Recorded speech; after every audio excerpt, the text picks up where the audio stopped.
बघा 6वीचा आपल्याला अपूर्णांक धडा शिकायचा आहे, बरोबर?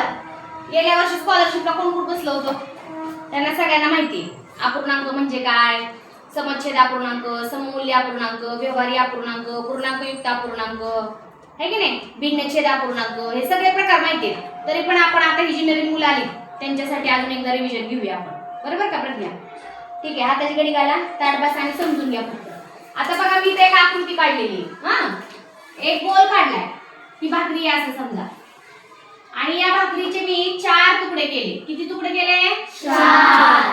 मग 4 तुकड्यांपैकी मी एक भाग जो आहे तो खाऊन टाकला किंवा रंगवलाय असं म्हणा, रंगवलाय थोडक्यात. हा मग आता हा अपूर्णांक आहे, हा पूर्ण एक आहे का? आता एक भाकरी आहे का पूर्ण? नाही, त्याच्यातला एक भाग काढलाय किंवा रंगवलाय, मग ती पूर्ण भाकरी आहे का? नाही. मग आता या भाकरीतले रंगवलेले जे भाग आहेत ते किती आहेत? आणि एकूण भाग किती केलेत आपण? 4. म्हणजे एकूण भाग होतात ना कुठल्या पण आकृतीचे, एकूण भाग मोजायचे. ते एकूण भाग जे आहेत ना खाली लिहितात, त्या आडव्या रेषेच्या खाली लिहितात, त्याला आपण खालची जी संख्या त्याला छेद म्हणतो. काय म्हणतो? छेद. आणि ह्या आडव्या रेषेच्या वर जी संख्या आहे म्हणजे रंगवलेले भाग वर लिहितो त्याला आपण काय म्हणतो? अंश. श्रेया हाताची घडी घाल, समोर लक्ष दे. काय म्हटलं मी आता? आकृतीमध्ये जे रंगवलेले भाग असतात ते कुठे लिहिलेले असतात? वर. त्याला आपण म्हणतो अंश. काय म्हणतो त्याला आपण? अंश. वरचा अंश. आणि खाली आडव्या रेषेच्या खाली काय असतो? छेद. छेद असतो. मग आता हे जे आहेत आकृतीचे 4 भाग झाले, मग कुठल्या पण आकृतीचे जे समान भाग केले त्याच्यापैकीचा जो पहिला भाग होतो, पहिला म्हणजे आता 1/4 ते लिहिताना आपण कसं लिहितो? 1/4.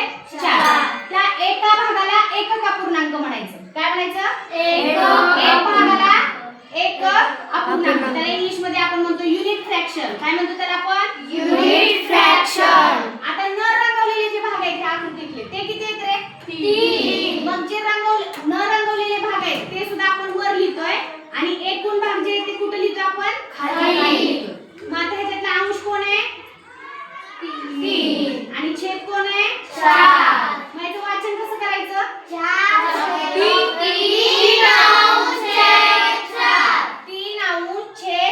किंवा 3/4 असं पण म्हणलं तरी चालतंय. काय म्हणायचं? 3/4. आता याचं अक्षरात लेखन कसं करणार तुम्ही? या अपूर्णांकाचं इथल्या अक्षरात लिहायला लावलं तुम्हाला समजा, तर कसं लिहिणार? 1/4. आता हा अपूर्णांक जो आहे तुम्हाला अक्षरात लिहायला सांगितलं, कसं लिहिणार? 3/4. कळलं इथपर्यंत? वरचा अंश असतो, खालचा छेद असतो. रंगवलेले भाग वर लिहितो आणि एकूण भाग खाली. आता पुढचा अपूर्णांकाचा प्रकार आहे समच्छेद अपूर्णांक. म्हणजे काय? ज्या दोन्ही अपूर्णांकामध्ये किंवा 3 अपूर्णांक किंवा 4 अपूर्णांक किती पण दिलेले असतील, त्यांचा जर छेद समान असेल म्हणजे 2 2 2 2 खाली एकच संख्या आहे, ज्यांचा छेद समान आहे त्याला आपण म्हणतो समच्छेद अपूर्णांक. म्हणा, समच्छेद अपूर्णांक. ज्यांचा छेद समान आहे. हे सोपं आहे, काय अवघड नाहीये. आता त्याच्यानंतर बघा सममूल्य अपूर्णांक. म्हणजे काय माहिती का? जेव्हा आता इथे 1/5 आहे आणि इथं 5 काय आहे? 15 आहे. जेव्हा आपण भाग देतो त्या संख्येला, आता समजा 5 आणि 15 शेवटी एक किती आहे? 5 म्हणजे 5 नच भाग जाईल. 5 एके 5, 5 त्रिक 15. म्हणजेच काय झालं? 1/5 चं पण मूल्य 1/5च आहे आणि या 5/15 चं मूल्य भाग दिल्यानंतर किती आलं? Sorry 1 minute. 1/5 म्हणजे इथं 25 यायला पाहिजे बरं का? इथं 25 यायला पाहिजे, म्हणजे त्याचं मूल्य समान होईल, बरोबर का? आता 5 एके 5 आणि 5 5 25. म्हणजे जेव्हा एखाद्या संख्येला आपण भाग दिल्यानंतर पहिल्या संक्षिप्त संख्ये एवढंच जर भाग आला, म्हणजे इथं पण 1/5 आला आणि इथं पण 1/5 आला भाग दिल्यानंतर, तेव्हा ते दोन्ही अपूर्णांक कसे आहेत? समान मूल्य असलेले आहेत. ह्याचं पण मूल्य किती आहे? 5/25 जरी दिसत असलं तर भाग दिल्यानंतर शेवटी ह्याच्या एवढंच मूल्य झालं त्याचं. झालं की नाही? 5 एके 5 आणि 5 5 25. इथं पण 1/5 आणि इथं पण 1/5.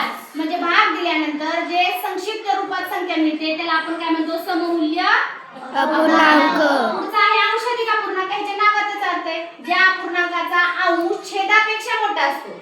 म्हणजे छेदामध्ये समजा 2 आहे आणि अंशामध्ये 17 आहे, मग कुठला मोठा आहे? अंश मोठा आहे का छेद मोठा आहे? अंश. मग अंश मोठा असला की त्याला अंशाधिक म्हणायचं.